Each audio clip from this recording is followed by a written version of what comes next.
We got to bring you to one of my favorite spots. This is still a secret spot. You got to be sworn in. Besides my cousin and I, SUMO was the first person that we sworn into this place. And what did we tell you? We're like, if you're coming here, but you're nobody. Well, we're coming. Don't tell nobody the route. Don't bring anybody. Yeah, just come with us. And the reason we don't, man, is because I feel like people sometimes disrespect, certain areas. And this is one place we don't want to burn out because I've been coming here since I was a kid. And this is where I feel at home, and I don't want nobody coming and disrespecting home. Yeah, we don't want to get banned. It's a great view. It's everything, man. Yeah, it's just a nice spot to check out the city. This is so where I'm at, dude. The trippy part is when I come sometimes here by myself. There's always, I don't know if it's the exact same hawk, but there's always a hawk that roams around here, and I don't know if it's the same one, but like you guys might think I'm a little crazy, but I talk to it all the time. Like, hey, what's up, man? You like to talk to birds, dog. We run into owls more than once. Hey, we ran into the owl. Dude, so what's the story behind the owl? A white owl, right? Yeah, we were just bike riding and we looked up. On several rides? It's been a couple times, dude. The last time that we had my best friend Carla and I, the last time we had a situation with an owl, I actually took a picture of the owl and everything was there. My best friend Carla was there to witness it. We seen it together. I took a picture and the owl wasn't in the picture. Right. And then the next time I seen the owl was with you when I was riding. It was just a plain daytime. By the river valley, right? Yeah. Yeah. Do you have like a favorite bird or animal or pet? Not really. No. I love my pets. I got a couple dogs. What do you got? Black Lab and a German Shepherd Mastiff mix. Damn. So I got big dogs. One's like 120 pounds, one's like 80 pounds, and they just... Dog, do you feed them destroy my pad? Do you feed them whatever, or do you get them like the bougie food? Nah, I can't afford that, dog. I'm a regular dude. Average people. Yeah. Hey, I in the past, bro, I've stopped.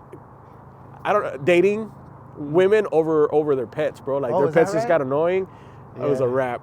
Yeah, no, one of mine is the one that is younger is definitely a pain in the ass. So I can. Does the dog sleep with you? Nah, man, I don't let the dog. I'm not that guy. I don't let the dogs on the couch, the bed. They can stay in the house, but we'd be like in the middle. We'd be in the middle of adult fun, bro, and the dog want to be like laying there. I'm like, that's weird, dude. That's common, actually. Hell yeah. So SUMO, you love doing art, bro. Yeah. What inspires you on a day to day? Everything, bro. We live in a great city. Yeah. So look where we're at scenery, today. The vibe, the weather, everything. It's just, I moved away for a couple years to New Mexico and came back, and when I came back, it was just like even that much more amazing. Were you traveling back and forth from New Mexico here? Or no, we tried something different. We tried to go and live on one income where we could afford it, and kind of ran its course. Had to come back home, and I'm glad we did. It's crazy how expensive our city is, but then you look, but then this is the way I look at it, right? Mm-hmm. So this is how I psychologically psych myself out to not leave the city. So I'm like, man, if I lived in Japan, would I pay for a month to live here? People in Japan pay just to come here for a weekend or 3 or 4 or 5 days, Yeah. So, we get an extra 25-day bonus out of it. Right. When I look at it like that, I'm like, all right, it's not too bad. And this time of year, like in many other cities, we ain't able to just ride like this in winter. Hell you know what I'm saying? Sun out. Where's your favorite place to ride to? I like riding by the beaches. By the beach? Any beach? Any beach. All the beaches. All the beaches. Life's a beach. Yes, sir. Yes, sir. Is there a specific place that you like always go to? Like, because this is one of my specific spots that I go to. Like, do you go and like meditate or hang out or like, you know what? I had a rough day. I'm gonna go chill. Yeah, I like just like I said, staying by the beach, but traveling like the length of the beach. Like start in OB, go through Mission Beach to Pacific Beach to La Jolla. Yeah, it's a nice ride, man, and you get to take it all in. How many miles is that? Like 25? Depends on where you start. Where you start? If we start at Liberty Station, like we usually do, and do that wraparound, it's usually about 30 miles. So. Well, people that are like 30 miles, does it feel like 30 miles? Nah, not really. What was when you first got on the bike? What was the longest you did, and you were like, "Oh, I'm proud of that." Like, was it like 10 miles, 15 miles? Actually, when I first started riding, I jumped on my road bike. Oh, you had one of those skinny bikes? I had a great. Hey, bro, I gotta ask. Hey, I gotta ask, dude. Where are the testicles go on that, dude? You gotta hide them.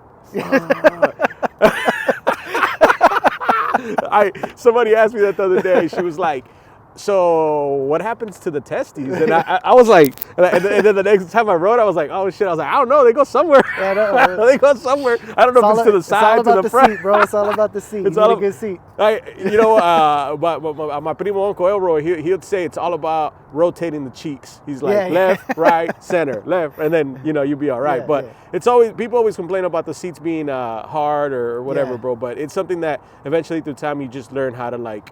My strategy is to kind of like ride the bike standing up where I'm not fully sitting on it. You know what I mean? Or readjust like Elroy says. You know what I'm saying? Hell yeah. Kind of stand up, sit down. Earlier we were having a conversation about how when we ride bikes, it kind of brings back like nostalgic times when we were kids growing up. Like, what about the bike life, like, makes you feel at home or at peace with yourself? I mean, when, I started riding young, you know, like from 10, like probably 7 years old, but back in the day in the, late 80s, early 90s. Yeah.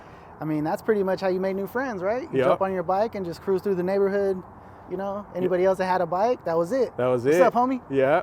And kind of like it's kind of surprising because, I mean, as adults, we don't tend to make new friends. Yeah. We're riding through the neighborhood right now and people won't even say good morning back. I know, but, you go to one of these bike rides or you find a couple people to get the ride on with and, now you got friends like when you were a kid, you know what I'm saying? Just meet up. That's how we met. Well, I don't know how else we probably would have met. I mean, maybe somewhere down the line, but But I mean, bro, like that's how we met. We met through the bike life and Sumo became a good homie of mine, Yeah, and for sure. now we share life stories. Sometimes I probably talk his ear out, but it's normal if you know me. Man, it's cool, man. Like I ask him questions all the time about life too. I'm like, hey, bro, so you got kids, how do you handle this? How do you handle that? He's probably like, what the hell do you care? But nah, man, it's just, like we're like homies free therapy, and that's, you know what I'm saying? You get to talk it out sometimes. Oh yeah, it's definitely free therapy, man. And it's always better to do with friends that you can trust, you know what I'm saying? So hell yeah.